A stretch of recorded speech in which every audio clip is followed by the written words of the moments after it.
Alors voilà, cette intervention va être enregistrée, donc je suis très contente de vous accueillir. J'attends des personnes qui vont me rejoindre. Alors, mais en attendant ces personnes, pour celles qui et ceux qui n'ont pas pu être présents à cette intervention, je vous propose en fait de participer en décalé. Alors donc, je vais poser quelques questions pendant cette intervention et puis vous pouvez mettre sur pause quand je poserai des questions, réfléchir de votre côté et puis revenir.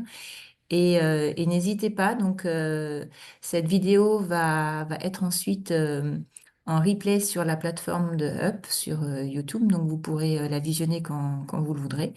Et vous pouvez laisser des commentaires, hashtag replay, et je pourrai vous répondre ultérieurement.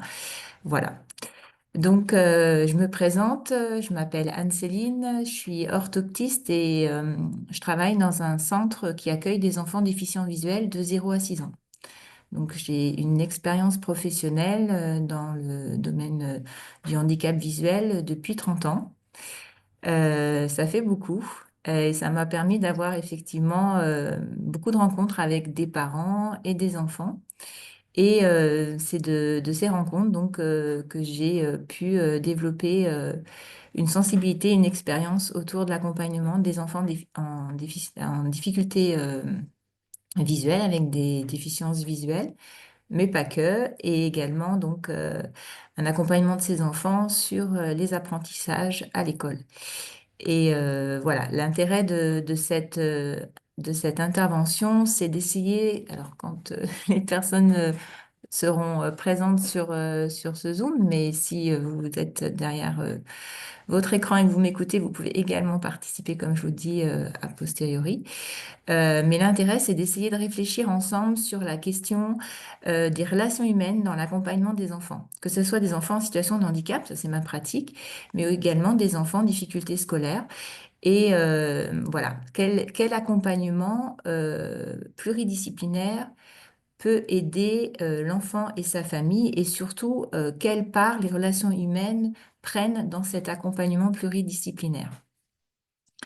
Ce qui est intéressant, c'est de réfléchir à la manière dont on va pouvoir intégrer une approche globale et collaborative dans cet accompagnement.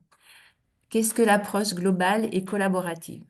Euh, L'approche collaborative, c'est une approche où tous les acteurs autour de l'enfant se réunissent pour porter ensemble un projet qui concerne l'enfant. Bien souvent, moi dans mon expérience professionnelle, il y a des cloisonnements dans les différentes disciplines. Surtout, alors moi je travaille dans une structure médico-sociale, mais lorsqu'on travaille également dans des structures hospitalières ou quand on travaille en libéral, de façon indépendante, seul dans un cabinet, on peut avoir des difficultés à porter un langage commun et à avoir effectivement un discours commun pour l'enfant et sa famille. Et ça s'apprend, ça se cultive. Euh, et pour moi, ça parle en premier lieu de la relation. C'est pour ça que cette thématique des relations humaines est centrale dans l'accompagnement que je propose aux familles et aux enfants. Donc, il y a trois notions que j'aimerais pouvoir évoquer avec vous, qui sont des notions théorisées, hein. Vous pourrez trouver les définitions dans des manuels scientifiques, dans des dictionnaires, dans des revues de littérature. Il y a eu beaucoup d'études qui ont été faites sur ces trois notions. Mais je voudrais déjà donc vous poser une question. Est-ce que vous connaissez ces trois concepts? Le concept de cure, c'est pas le chanteur, c'est C-U-R-E, cure, care, C-A-R-E, et éducaré. Donc, ce sont trois concepts qui sont souvent utilisés, euh, mais pas forcément toujours compris au sens littéraire du terme, mais appliqués aux pratiques professionnelles. Alors, je vous laisse réfléchir et voir si vous pouvez m'apporter une réponse.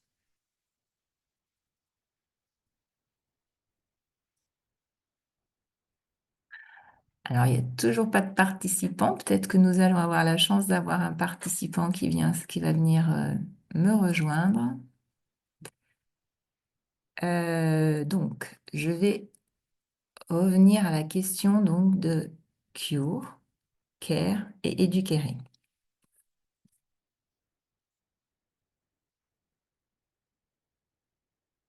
Alors, le care, c'est prendre soin. Prendre soin, souvent, donc on parle du prendre soin dans le domaine de l'accompagnement des personnes âgées, par exemple. Toutes les personnes qui sont dans les structures hospitalières, en maison de retraite hospitalière. Donc, sont accompagnées par des personnes qui sont présentes pour, pour les aider dans les activités de la vie quotidienne, euh, dans certains loisirs, mais qui ne sont pas dans le soin. Parce que la question donc du care, elle va être plus tournée autour d'un accompagnement bienveillant, d'un accompagnement soutenant.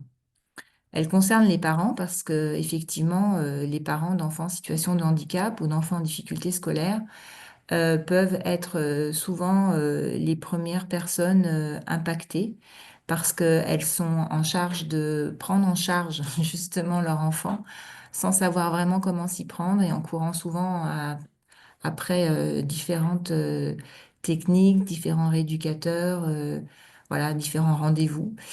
Et la question de prendre soin des parents me semble vraiment important.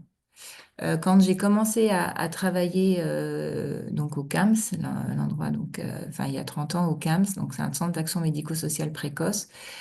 euh, Moi je suis arrivée avec mon expérience donc toute jeune sortie de l'école d'orthopsie, donc enfin aucune expérience professionnelle justement, mais avec un savoir théorique. Et j'ai commencé à travailler donc avec des enfants et surtout des professionnels euh, qui, eux, tout de suite m'ont fait un retour assez négatif sur ma pratique que j'essayais de mettre en place, d'adapter donc à cette nouvelle expérience professionnelle. Moi, j'ai une pratique, enfin, quand je suis sortie de mes études d'orthopsie, c'était une pratique assez, assez théorique. On avait effectivement quand même exercé, mais voilà, on s'intéressait aux yeux. En orthopsie, donc c'est vrai qu'on est vraiment sur la rééducation de la vision binoculaire, à faire travailler les muscles oculomoteurs, à corriger un strabisme s'il y en a un, à essayer de développer la vision d'un œil en cachant un autre œil. Voilà, c'est très technique. En tout cas, quand moi je suis sortie de l'école d'orthopsie, c'était très technique. Et je suis arrivée avec ma technicité donc au CAMS. Et là, j'ai découvert complètement un autre univers.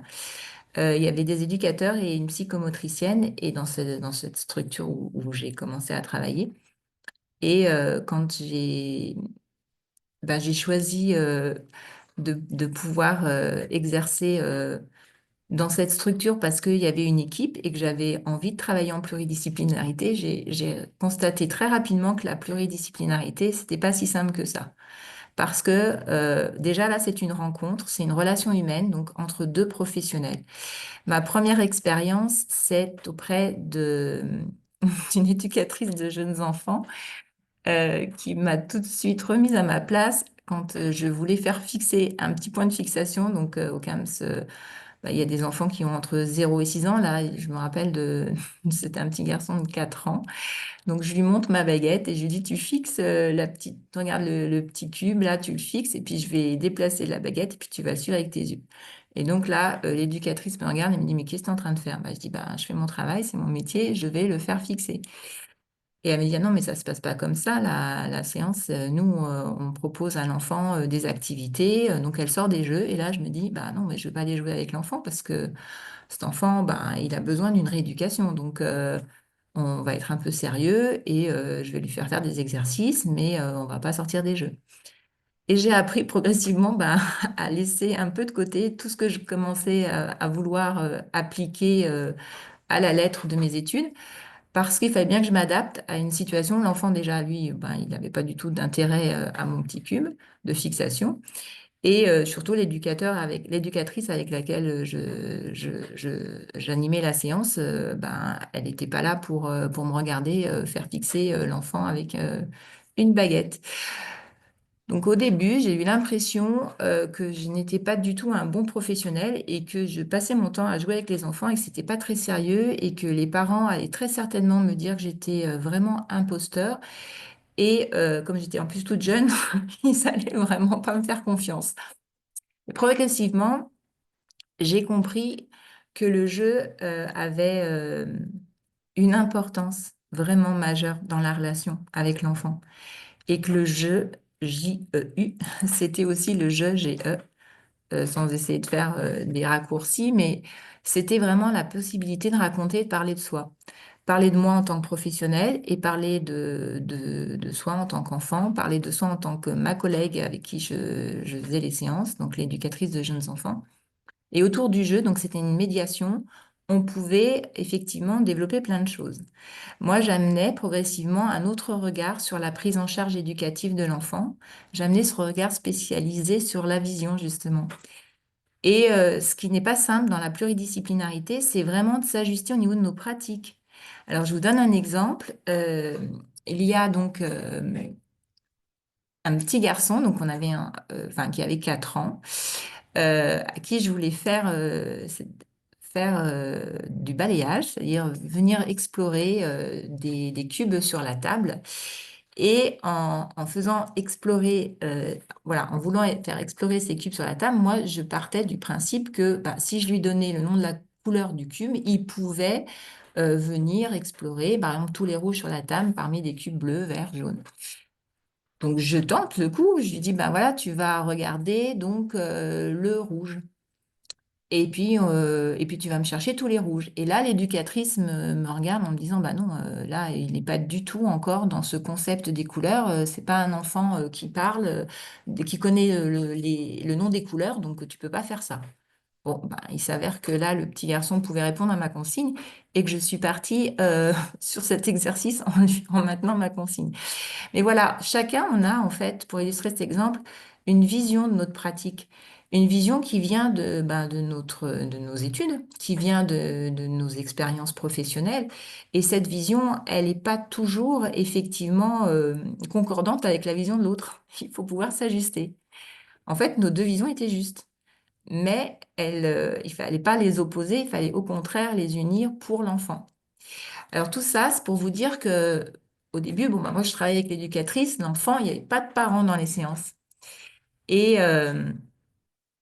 quand je vous parlais de care, ben, prendre soin, oui, là on prend soin de l'enfant, mais on est aussi dans le cure. Donc là maintenant, le cure, je pense que vous avez eu le temps de réfléchir à cette notion. Cure, c'est soin. C'est plus les techniques de la rééducation, apporter des réponses thérapeutiques. Donc voilà, quand moi je fais travailler l'enfant au niveau de sa fixation, au niveau, euh, au niveau des poursuites, des saccades, tout ça, je fais du cure, prendre donc du soin. Et le care, bah, c'est prendre soin. Et pour moi, prendre soin, c'est prendre soin de l'enfant, mais prendre soin aussi de son parent. Et c'est une autre expérience professionnelle qui m'a vraiment amenée à prendre soin des parents. C'est en travaillant avec la psychomotricienne du CAMS qui est venue me chercher en fait parce que elle accompagnait une petite fille cérébrolésée, donc qui avait un handicap moteur très important et qui ne regardait pas du tout, qui ne fixait pas. Et donc, en présence avec cette petite fille, elle était en séance avec sa maman. Donc, elle me demande d'intervenir sur une séance qu'elle faisait avec la petite fille et sa maman pour voir si la petite fille avait des capacités visuelles. Effectivement, cette petite fille, elle ne regardait pas du tout. Elle fixait pas, elle avait le regard qui plafonnait, elle était dans un corset-siège et c'était, quand je suis arrivée, très compliqué pour moi de la stimuler. Et puis, ma collègue psychomotricienne qui avait beaucoup d'expérience, elle, professionnelle et d'expérience ben, auprès de ses enfants, me propose de changer de pratique. Elle me dit, bah, écoute, voilà, je te propose, moi, je vais soutenir la petite. Donc, elle l'installe contre elle. Puis, elle demande à maman bah, si c'est possible. Donc, la maman est d'accord. Et puis, toi, tu vas te mettre en face et puis tu vas essayer de la stimuler au niveau visuel, voir s'il y a quelque chose si elle interagit. Donc, moi, je me mets face à la petite et face à la psychomotricienne avec la maman à côté. Et là, bah, je commence à stimuler comme je peux, donc en montrant des objets un peu contrastés, des objets en noir et blanc, un peu de lumière. Et puis tout d'un coup, hop, je vois une accroche du regard parce que je viens chercher la petite dans son regard. Je la regarde, je bouge la tête légèrement, je déplace mon regard, elle me commence à me suivre. Je me dis, ah oui, mais là, il y a des capacités qui n'avaient pas été repérées. Et dans le même temps, la psychomotricienne, elle, ah, là, il y a quelqu'un qui vient d'arriver. Donc, je vais demander à cette personne d'ouvrir sa caméra parce que je ne vois pas la caméra. Ah, voilà. Bonjour. J'étais en train de parler d'une expérience professionnelle que j'avais eue au CAMS au tout début de mon activité. Ah, tu ne m'entends pas? Il faut allumer le micro. En bas à gauche, il y a un micro. Parce que c'est sûr que là, voilà, c'est bon. D'une part, il faut allumer le micro et d'autre part, il faut allumer les écouteurs. Donc, tout est fait. Voilà, ben bonjour. Bonjour. Je te laisse te présenter. Eh bien, moi, je suis comment dire, une connaissance d'Anne-Céline. Et donc, je me suis inscrite à cette réunion parce que c'était un sujet qui m'intéressait. Pour ma part, je suis enseignante spécialisée dans différentes écoles et je peux observer certaines situations. Voilà. D'accord. Alors, Donc, je vais te redire où on en était. Là, c'est comme dans dans les formations, il y a des gens qui entrent et qui sortent, donc on reprend le contexte. Là, j'étais ouais. en train d'expliquer que quand j'ai commencé à travailler au CAMS, j'ai dû vraiment modifier ma pratique. En fait, j'avais déjà peu de pratique professionnelle puisque je sortais de l'école, donc j'avais un peu d'expérience, mais c'était plutôt la théorie que j'avais apprise et puis la pratique hospitalière, mais pas du tout dans un service comme le CAMS. Et là, j'expliquais deux anecdotes, une avec une éducatrice de jeunes enfants avec laquelle j'accompagnais un enfant qui, sur la question de savoir entre professionnels se parler et avoir un discours commun et avoir un objectif commun, même si on a des pratiques complètement différentes les unes des autres, mais en tout cas, on peut avoir un objectif commun pour l'enfant. Et là, j'introduisais la notion entre le cure, le care et l'aiguille du carré. C'est Le trois. quoi? Cure, cours, cure, care et éducaré. Est-ce que Donc, tu connais il va falloir, ces trois pas du notions? tout. Donc, il va falloir que tu m'expliques. Ah, tu connais pas cure, care et éducaré. Alors, j'expliquais que cure, c'était vraiment relié aux soins.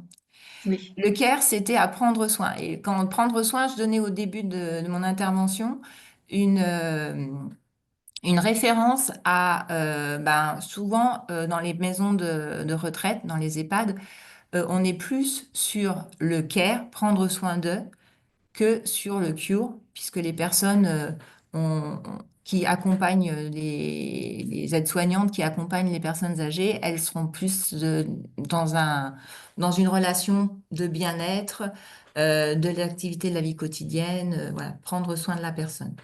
Et moi, je faisais le parallèle entre se prendre soin de la personne âgée, mais aussi pour les enfants en situation de handicap, les enfants en difficulté scolaire, c'est aussi prendre soin du parent, prendre soin de l'enfant et prendre soin du parent.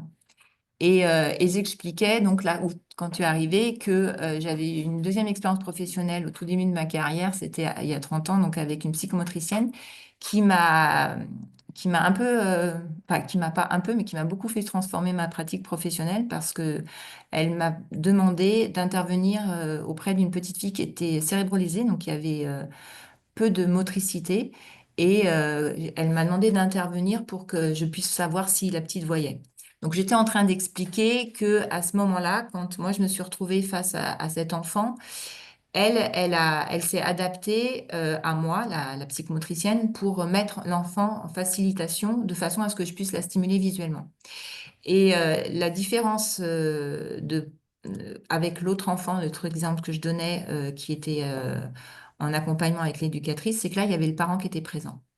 Et je me suis bien rendu compte que c'est complètement différent. Déjà, c'est différent de s'adapter entre deux professionnels pour avoir une approche pluridisciplinaire auprès d'un enfant, mais c'est encore différent quand on est dans une séance avec deux professionnels, un parent et l'enfant.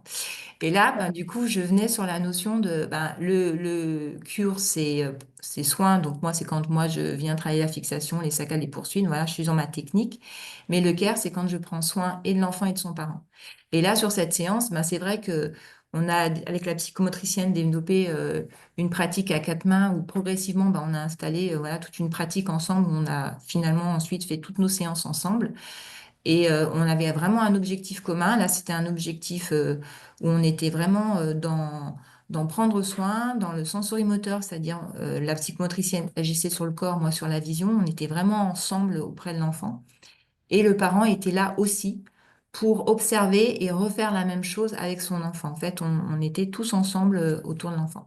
Et là, pour moi, c'est la notion qui va s'ouvrir du cure. Je ne sais pas comment ça se prononce, je dis cure, mais oui, C-U-R-E, care et éducaré. Et éducaré, Non, c'est là, c'est hein? QR. QR. Cure, C-U-R-E. C-U-R-E. Ah, cure. Oui, cure comme santé, comme soigner. Ouais. C'est Bah, la cure. latin. Je ne sais plus mon latin. J'ai appris le latin, mais je ne me rappelle plus. Et Mm. là, on vient sur la notion d'éducaré. Éducaré, c'est à la fois prendre soin et éduquer. D'accord. Et là, toi, tu interviens en tant qu'enseignante. Parce que Oui, mais là, justement, j'aurais bien aimé rebondir sur ce que tu as vécu avec cette psychomotricienne en début de carrière. Et ça, on le rencontre beaucoup chez des enseignants. C'est qu'en fait, les enseignants, en règle générale, n'aiment pas avoir le regard d'un autre. non, C'est je très sais. difficile. Et toi, au début de ta carrière, donc avec cette psychomotricienne, tu as été confronté au regard de ta collègue et au regard des parents, ce qui est très dérangeant et très difficile. C'est ce que j'expliquais au tout début, c'est que je disais que Voilà. l'éducatrice de jeunes enfants, elle me demandait ben, de laisser tomber ma technique et de jouer avec l'enfant. Et moi, pendant très longtemps, je me suis dit, mais quand on me demandait ce que je faisais, je disais, ben, j'en sais rien, parce qu'on me demande de jouer, mais moi, c'est pas mon rôle. Et j'avais vraiment l'impression que le parent, il allait me juger et que j'étais vraiment dans Tout à fait. l'imposture de jouer avec l'enfant. En fait, je ne jouais pas avec l'enfant, mais voilà, j'utilisais des jeux et ça, c'était Mmh. pas du tout dans ma pratique.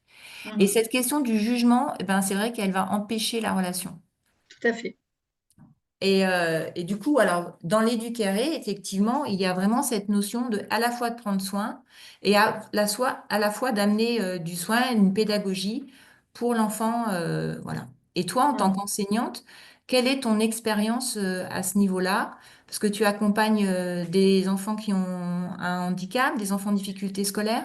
Non, moi, j'accompagne des enfants non francophones qui ne parlent pas le français et donc je leur apprends le français. Et cette problématique-là du regard de l'autre, j'y suis généralement confrontée parce que quelquefois, je vais dans les classes voir un petit peu comment les enfants travaillent et les enseignants n'aiment pas du tout ça.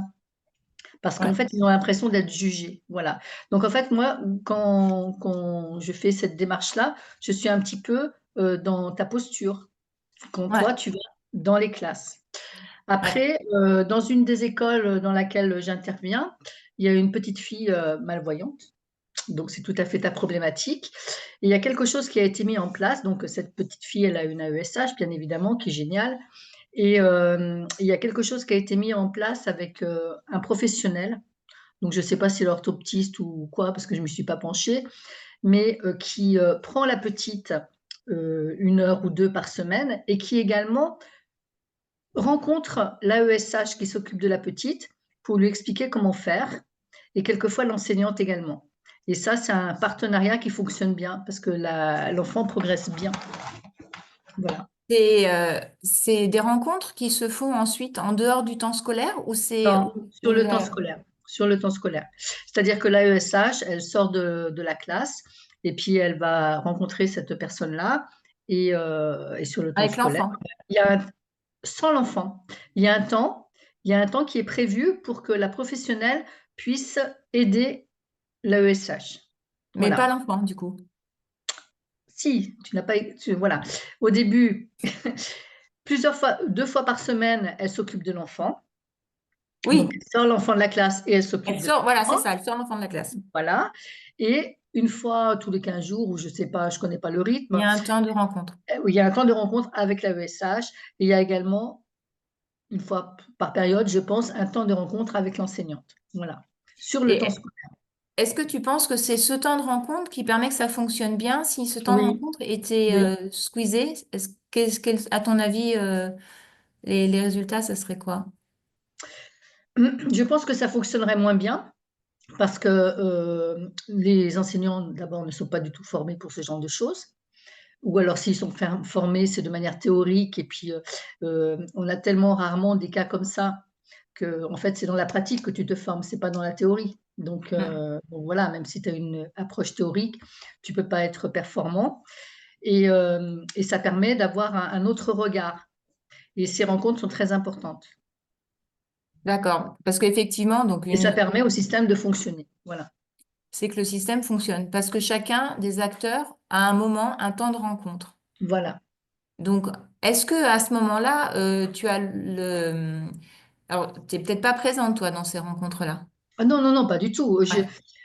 J'ai eu connaissance de ce cas-là parce que l'an dernier, j'avais un enfant dans cette classe. Donc Et voilà, par j'ai rapport vu aux comment ça enfants que fonctionnait. t'accompagnes, donc qui ne parlent pas le français, est-ce que toi, tu vas mettre ça en place au niveau ben, des parents, avec les parents, l'enseignant? Est-ce que tu peux le Alors faire? les parents, c'est quand même très compliqué. Oui, ben, il y a des interprètes. Il y a des interprètes, oui, si tu veux, mais les parents, généralement, ils ont une autre problématique à gérer. Donc Une voilà. problématique sociale importante Voilà, donc ben là, c'est sûr que ça peut aussi impacter pas mal, mais bon, et après, voilà, voilà. ça impacte et avec tes enseignants, eh ben, je me mets à leur disposition et j'attends leur demande. Parce que généralement, si tu veux, c'est en dehors du temps scolaire, donc c'est chronophage, donc voilà. Il faut Alors aussi se mettre toi, à la place des enseignants des classes. Les enseignants des classes, sont, sollicités par plein de choses. Donc il y a la comment on appelle ça? C'est pas l'intégration, des handicapés, donc avec les AESH, qui gèrent autour. Parce que c'est pas simple non plus de faire de faire la classe quand tu as ta classe plus des AESH parce qu'il faut les gérer aussi. ah Il bah, ils faut sont dans la même situation que une équipe pluridisciplinaire, hein. Dans une tout à classe fait. maintenant, c'est en fait il y a une évolution en fait du système Mmh, pédagogique mmh. avec bah, la loi de 2005 où maintenant l'école inclusive ben elle Voilà, est c'est ça. obligatoire. Il n'y a pas toujours des AESH. Nous, c'est vrai que les enfants qu'on accompagne, bon, bah, ils vont à l'école, en école maternelle. Et par contre, c'est sûr que moi, quand j'interviens à l'école maternelle pour donner des conseils spécifiques aux enseignants, pour adapter, alors là, on est aussi, je trouve que ça, c'est important, c'est à la fois d'avoir un langage commun, mais aussi permettre à l'enfant de pouvoir travailler comme les autres enfants quand il a une déficience visuelle. Mmh, Ben, là, tu as besoin de certaines fois d'adaptation. Et ce qui voilà. est difficile, c'est de faire changer le regard parce que, effectivement, un enfant, il arrive dans une classe pour peu qu'il soit bien intégré, que lui, ben, il n'ait pas de trouble du comportement, qu'il soit assez attentif et que plus ou moins il réussisse ce qu'on lui demande de faire, tout va bien. Alors qu'il peut avoir ben, une difficulté visuelle qui fait que ben, sans les adaptations, il est vraiment en train de compenser, il fatigue et puis Mmh, il suit pas. Quand tu mmh, viens dans la classe avec un regard extérieur, tu le vois, lui, en train de décrocher, et l'enseignant ne le voit pas. Et quand mmh. tu arrives, toi, en tant qu'orthoptiste, en disant, bah voilà, ce que je peux proposer, c'est bah, si on déplace par exemple l'enfant, vous le mettez un peu plus à côté de vous, là, ça sera plus simple pour lui pour accéder aux informations que vous proposez aux autres enfants. Tous ces petits conseils, certaines fois, moi, il y a des enseignants qui sont vraiment demandeurs et d'autres qui se sentent jugés, comme s'ils Oui, avaient mal fait. Mais en fait, c'est pas voilà, qu'on exactement. a mal fait, c'est parce qu'ils ne savent pas.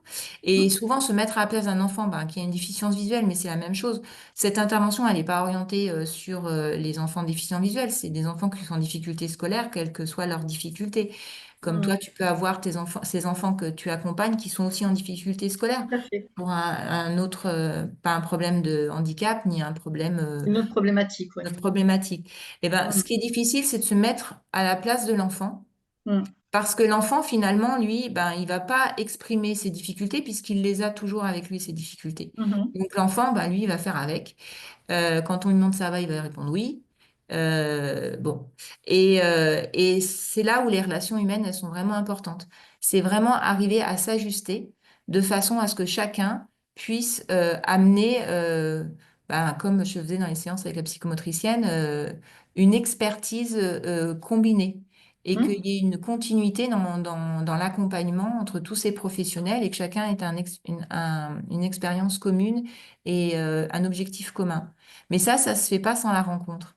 Et quand tu expliques effectivement que la petite qui est accompagnée dans l'école où tu travailles avec un professionnel et que l'AESH prend un temps avec ce professionnel pour que ce qui a été travaillé en séance en dehors du temps de classe soit repris aussi dans la classe et que l'enseignant puisse aussi participer à ces réunions, ben ça c'est important pour faire avancer les choses. Et Oui. là, ce trouve, ce qui manque, c'est le parent. Parce que souvent, les parents, ils sont pas présents. Ils rentrent pas forcément dans les écoles. Et je trouve que la présence du parent, elle est vraiment pour moi le pilier, le socle, puisque c'est... Alors, lors des équipes éducatives, il y a les parents, parce qu'il y a des équipes éducatives pour ces enfants-là. Oui, Mais c'est ponctuel et c'est quoi? Une fois, peut-être 2 fois dans l'année, pas plus. parce que ce qui est important, c'est pouvoir recueillir la demande des parents, la parole Mmh. des parents. Et Mmh. souvent, ben, ils sont soit, ben, c'est vrai, ils ont pas enfin, c'est pas des pratiques qui sont vraiment courantes. Donc Oui, souvent, les parents, ils osent pas. Ou ils peuvent pas, et prendre la parole. Et c'est bien d'avoir voilà, un consensus. Alors, il y a des choses qui sont organisées, comme les équipes éducatives, les ESS, les équipes de suivi de scolarité. Donc, tout ça, ces dispositifs fonctionnent. Mais au-delà de ces dispositifs qui sont des rencontres annuelles, ce qui est intéressant, c'est d'avoir des temps d'échange avec les parents. C'est pour ça que je te demandais si toi, tu avais ce temps d'échange avec les parents. avec les parents. Quand tu rencontres l'enfant, tu... Les miens? Oui, Oui, oui, moi, quand je rencontre, l'enfant, je rencontre les parents toujours, toujours. toujours. Oui, oui, tout le temps. Et qu'est-ce qui t'apporte, qu'est-ce que les parents t'apportent en fait dans cet échange? Est-ce que c'est toi qui leur apportes des choses ou est-ce que c'est eux qui t'apportent des choses? Alors moi, déjà, eux m'apportent des des renseignements sur, la scolarité antérieure de l'enfant, de la problématique familiale ou des choses comme ça, qui sont importantes pour le suivi de la scolarisation. Et moi, qu'est-ce que je peux leur apporter? Peut-être que je leur apporte, je suis quelque part un pilier, tu vois? Donc je sais que s'ils ont un problème ou quoi que ce soit, ils vont me contacter moi. D'accord, ok. Bien T'es souvent, identifié. voilà, je suis identifiée et c'est important pour eux parce que ça les rassure. Ça les rassure parce qu'ils te connaissent et ils savent qui tu es. Voilà. Par exemple, tous les enfants donc qui sont dans nos écoles, les non francophones, sont des enfants qui sont alors avec les problématiques actuelles, il y en a beaucoup qui viennent de part d'associations parce que c'est des demandeurs d'asile, hein. Donc la première chose à faire, c'est que nous, on va les tester dans leur langue pour voir un petit peu leur niveau et puis pouvoir les mettre dans une classe qui peut correspondre un petit peu à leurs compétences et quelquefois, il m'arrive de tester des enfants que je ne vais pas suivre et par la suite et en fait, tu: «Ah, c'est vous la maîtresse qui allait s'occuper de lui?» «Ah bah non, ce sera pas moi, mais il y aura une autre maîtresse» et là, tu sens, voilà. Donc La en fait, quelque déception. part, la déception et c'est important ce moment d'échange parce qu'effectivement, quelque part, ma collègue parce qu'il y a une collègue qui travaille avec moi maintenant, on est quand même leur pilier. Et à ton avis, qu'est-ce qui fait la différence? C'est le fait que tu es enseignant, le fait que tu amènes une technique, autre chose? Qu'est-ce qui fait que tout d'un coup, tu sens la déception si ce n'est pas toi et c'est un autre professionnel? Si ça peut être ton autre collègue, elle a le même. Oui, elle va travailler tout aussi bien que moi, il y a absolument aucun problème. Mais c'est parce qu'en fait, il y a eu ce moment de pour faire connaissance et ce lien, même s'il est, éphémère, mais il y a eu cette espèce de lien et ça leur donne un repère. C'est un Voilà. repère. Bah, moi, c'est ce que je trouve vraiment intéressant dans la relation thérapeutique, c'est vraiment qu'il y a un lien qui s'installe. Et Mmh. ce lien, ça passe par la rencontre humaine, en fait. C'est Voilà. vraiment des rencontres de personne à personne. C'est Mmh. pas de rencontres de professionnel à professionnel. Et Exactement. effectivement, je pense que c'est un peu ça le secret de, La de réussite. la réussite, on Mm. va dire. Si on peut le faire. Mais tu as raison aussi de préciser que les enseignants, ils n'ont pas tellement d'espace pour le faire, cette rencontre. Non. C'est vrai que tu interviens dans une classe, ben, tu chamboules un peu le rythme de la classe. Tout est un peu Mm. quand même organisé pour que chaque temps soit défini et qu'il n'y ait pas des temps de flou. Voilà, donc c'est pas simple, il y a pas de pratique optimale, mais je pense que voilà, le message que je voulais faire passer, et je te remercie d'être intervenu voilà, dans cette présentation, c'est que vraiment la relation humaine, elle est vraiment au cœur de l'accompagnement et qu'il n'y a pas juste les rééducateurs d'un côté, les parents de l'autre, l'enfant au milieu, et puis de temps en temps des enseignants, parce que c'est des enfants qui sont scolarisés que les enseignants ben, ils se débrouillent dans la semaine avec l'enfant, que le parent il va se débrouiller avec son enfant le week-end et le mercredi et le soir, et puis que le rééducateur, une fois par semaine, il va voir l'enfant et puis tout va bien, et chacun a son objectif, chacun réussit son objectif et fait progresser l'enfant à son niveau, mais l'enfant finalement, ben, ce qui est important pour lui, c'est que chacun se réunisse autour de lui et Tout à qu'ils aillent fait. tous ensemble. Et je pense que ça a évolué, ça. Que maintenant, il y a plus de liens entre les différents professionnels. Moi, à l'époque, donc il y a une vingtaine d'années, j'avais une classe, on appelle ça l'ULIS maintenant, c'est une classe d'handicapés mentaux. Ah Et oui, ouais. voilà. Et c'est vrai que moi, je courais après les professionnels, les orthophonistes, les psys, les machins et compagnie, parce que j'avais besoin de savoir où les enfants en étaient et ce qu'ils pensaient, etc., etc. Mais si l'enseignant ne court pas après le professionnel ne vient pas forcément à lui.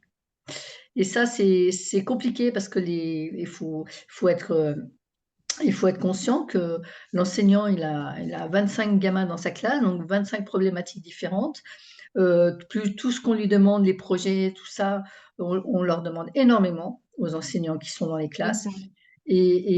Ça, en plus, ça peut faire Ça déborder le vase. Ça peut faire déborder le vase et en même temps, moi je Et parle, en même temps, c'est très important, mais mais ça fait gagner du temps. En fait, quand l'enfant, mmh, ben, il est compris que le parent, il est aussi compris dans ses attentes et que l'enseignant, ben, il est soulagé aussi d'une certaine manière parce que il peut faire sa classe en sachant comment s'adapter, ben, par exemple, à un enfant qui a une déficience visuelle, ben, mmh, adapter ses supports. Que l'AESH, elle sait exactement comment adapter les documents et que les temps sont respectés pour que l'enfant il soit attentif, que voilà, tout mmh, ça. Et ben tout le monde, c'est gagnant-gagnant. Et je me souviens d'une discussion qu'on avait eu un jour où je parlais d'un agacement que j'avais eu en allant dans une école parce que l'enseignant ne faisait pas les adaptations. Et tu m'avais dit, mais non, mais en fait, il faut se mettre à la place de l'enseignant, il n'a pas le temps. Oui, certes, il n'a pas le temps, mais si l'adaptation, elle est faite pour l'enfant, elle peut être faite pour les autres enfants de la classe. En fait, c'est souvent des adaptations qui sont valables pour tout le monde, c'est de la simplification. Mais ça demande de changer de posture et ça demande de comprendre l'intérêt et le sens de pourquoi on le fait. tout à fait, tout à fait. Et Donc, ça demande aussi à l'enseignant de sortir de son espace de confort, voilà. Donc, pour conclure, eh bien, je pense. qui est quand même très compliqué. Et voilà. Oui, alors c'est sûr que moi, dans mon domaine, dans la santé, il y a aussi certaines fois enfin, je le vois moins avec les médecins, les ophtalmologistes qui sont maintenant beaucoup plus ouverts justement sur une approche plus globale Mmh, de la vision, mais c'est vrai que souvent, ce que moi j'ai appris, c'est que de pas être trop dans la revendication et dans l'opposition à me dire, mais non, là, c'est pas possible. Par exemple, ce médecin fait des prescriptions qui sont pas du tout adaptées à l'enfant, mais ou l'opticien, il a fait une monture qui est complètement déréglée, c'est pas, ça va pas le faire. C'est d'aller à la rencontre des personnes et essayer de trouver des consensus, en fait. mmh, mmh. Et bon, bah ça demande du temps. Et effectivement, quand on est dans une école, on en a moins. Quand on est en libéral, on en a moins. Mais bon, voilà, c'est Mmh. quand même si on a C'est un cette challenge, volonté, hein, un challenge. c'est un challenge, mais comme tu dis, on peut aussi avancer. Mmh. Voilà, et ben, je pense qu'on va s'arrêter là. Je te Oui, remercie pour cet échange qui a donné du dynamisme à cette rencontre via Zoom. Alors, pour les personnes qui écouteront le replay, ben écoutez, j'espère que Pascal aura pu vous apporter des éléments de réflexion. Et puis voilà, donc si vous avez eu des questions, si vous, pendant la présentation, si vous en avez d'autres à la fin de cette présentation, vous n'hésitez pas. Vous pouvez laisser des commentaires en dessous de la vidéo. Et puis voilà, me retrouver, vous aurez mon contact, m'envoyer un message privé si vous le souhaitez. En tout cas, merci à tous de nous avoir écoutés et un grand merci Pascal d'être venu parler avec moi. À Allez, bientôt. au revoir et à Au bientôt.